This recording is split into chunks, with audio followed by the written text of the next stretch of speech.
Okay, this one's called Negligence. It's from my third book, which hopefully will be out next month. I read this once here before. The fate of great empires is to self-destruct, to implode.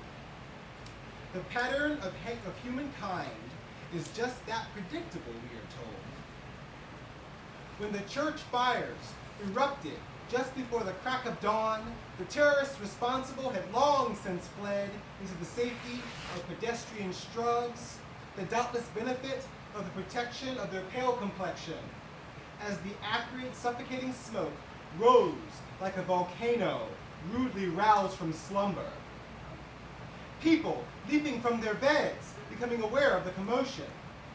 One by one, house by house, the town's lights came on. By then, the blaze was a growling, ravenous monster, biblical in size. There was no safe way to approach it, to snuff out the frantic panic.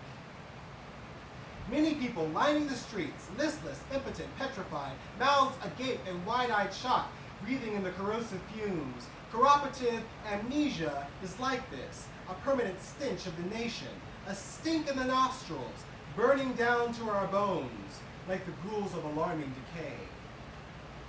This scene, like out of a movie, an act of sudden, incomprehensible evil, as the media blazes trails out of a living graveyard of antebellum sympathy, feeding the running, ducking, dodging permanent stasis of role-play victimhood, enraged derangement, rattling the cages of tradition.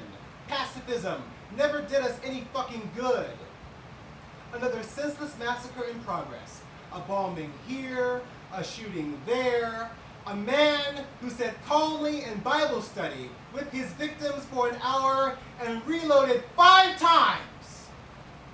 Across these star-strangled crimson pools of misery, across these fruited plains sticky with the blood of history, the poisonous pus of a national nightmare, oozing out of the Liberty Bell's crack, the homicidal waves of blind allegiance rising above the smoldering ash.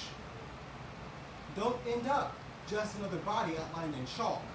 The news will scrape you off its shoe like an afterthought.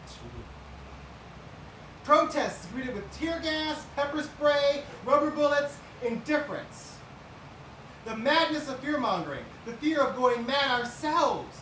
Lit torches and sharpened pitchforks and hunting for scapegoats abound. A future now of jackboots and sirens and nooses bearing names. Tonight, there is no shelter from the howling storm of social unrest. We are pleading for asylum, for communion with the spirits, asking how to put an end to the insanity of a negligent society. It's become far too common, the news of scary black men on the loose, gunned down in cold blood by cops as though they were foxes raiding chicken coops. The beleaguered neighborhoods turned into war zones by outright negligence, the perceived slights and encroachments of the gun-loving dope treads. And the world barely blinks or grunts. The 21st century has not changed the goddamn. Terrorism based on race is not urban legend, it is reality. Dark skin is still perceived as less than human by the law. And they say the gunman acted alone. They say he just went crazy. They say he's mentally ill. They say he's anti-Christianity. And they say not guilty by reason of insanity. They say video games, Satan, rap music, drugs. And they say he had no affiliation with any known white supremacist thugs. And they say it has nothing to do with race, nothing to do with the Confederate flag. Look away! There's nothing to see here. There's nothing we're ever going to do about it! Oh, this was just some isolated freak, out of nowhere accident, permeating everything with bold-faced lies, conspiracies, and cover-ups in flagrant disguise. Denial is the worst defense, mistaken as a grave offense. Do not take the existence of racial hatred personally. Point the blame where it needs to be. Anonymous monsters hiding in plain sight, sheltered by a phalanx of vicious excuse. Will you disown the psychopathic sons among you, or will you cling to phony oblivion? Know this, we are no longer fooled. There are no lone wolves in this country. Old evil starving for strange fruit, for fresh blood on the leaves. There are no lone wolves. This is a portent of what has begun. There are wolf packs. They are among us. They are legion. And they are many. Yeah.